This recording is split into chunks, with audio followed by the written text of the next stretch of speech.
வணக்கம். மகர ராசிக்கு இந்த பிப்ரவரி மாதம் எதை எதை செய்யலாம் செய்யக்கூடாது, முக்கியமா ஒரு மனிதனுக்கு செய்யக்கூடாது. எந்த தெய்வத்தை வழிபட்டா இந்த மாதம் ஓரளவுக்கு தாண்டி வந்துருவையா? எல்லாருக்கும் வரக்கூடிய இஷ்ட தெய்வங்கள் என்பது உண்டு. ஆனா இருந்தாலும் இந்த மாதம் கிரகங்கள் என்று சொல்றால் போல எனக்கு, ஏன்னா இந்த நேரத்துல செவ்வாய் பகவான் நம்ம ராசிக்குள்ள உச்சம் பெற்று ஒரு தர்க்கத்தை கொடுக்குற மாதிரி மன போராட்டம். ஒன்று நம்ம வேலையிலேருந்து அப்செட் ஆகிற அளவுக்கு நம்மளுக்கு டென்ஷன், பிபி, ஒன்று உடம்பு சார்ந்த விஷயத்துல, உஷ்ணம் சார்ந்த வியாதிகள், இந்த மாதிரி விஷயங்கள்லாம் இருந்திருக்கும். இதிலிருந்து வெளிப்பாடு கொண்டு அப்போ நாம் இதிலிருந்து சாதகம் சொல்லக்கூடிய சமாதானத்தை பெறணும். நாம ரொம்ப ப்ரெஷர்லாம் போகக்கூடாது. அப்போ சமாதானம் என்று சொல்லக்கூடிய தெய்வத்தை நாம வழிபடும். மகா கணபதி என்று சொல்லக்கூடிய கணபதியை நாம வழிபடுகின்ற நேரம் எல்லா கிரகத்தையும் கட்டுப்படுத்தும் தன்மை விநாயக பெருமானுக்கு உண்டு. முக்கியமா செவ்வாய் என்று சொல்லக்கூடிய மங்களகாரகன் ஒளி கிடைக்க வேண்டுமா? செவ்வாய்க்கிழமை தோறும் முக்கியமா விநாயக பெருமானை அருகம்புல் சாத்தி வழிபடுங்க.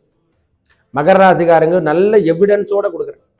செவ்வாய்க்கிழமை தோறும் காலையில எழுந்து விநாயக பெருமானுக்கு அருகம்புல் சாத்தி வழிபட்டு வாங்க. உங்க வாழ்க்கையில, ஏன்னா நம்மளுக்கு 7ஆம் இடத்துல செவ்வாய் நீச்சம் பெறுவார், நம்ம ராசிக்குள்ளே உச்சம் பெறுவார் மகர ராசிக்கார் மட்டும். அப்ப 7 என்பது மனைவி குறிக்கும், கணவனை குறிக்கும். 7ஆம் இடம் என்பது வெளிவட்டாரத்தை கொடுக்கும். அதனால விநாயகருடைய வெற்றி வழிபாடையும் சேர்த்து எடுத்துக்கொள்ளுங்கள் இந்த மாதம். ஏன்னா செவ்வாய் நம்ம ராசி உள்ளது 2ஆம் இடத்துக்கு போவார். 8ஆம் இடத்தையும் அப்புறம் நோய் நொடிகளை தருவார். அப்போ நோய் நொடிகளை விலக வேண்டும் என்றால் இந்த நேரத்துல வாக்கு பல் சொத்தை இது மாதிரி பிரச்சனைகளும் வரும். பல்வலி இது மாதிரி சமாந்தப்படும்.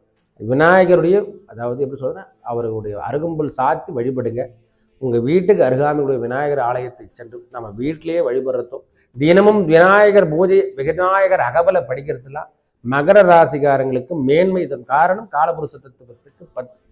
கர்ம வினையை தீர்க்க வேண்டும் என்றால் அந்த வினை தீர்க்கும் நாயகனே விக்னேஸ்வரா, அந்த வினை தீர்க்கும் நாயகனை வழிபட்டாலே போதுமானது. நம் வாழ்வாதாரம் மேலும் நல்லதே நடக்கும். நன்றி, வணக்கம்.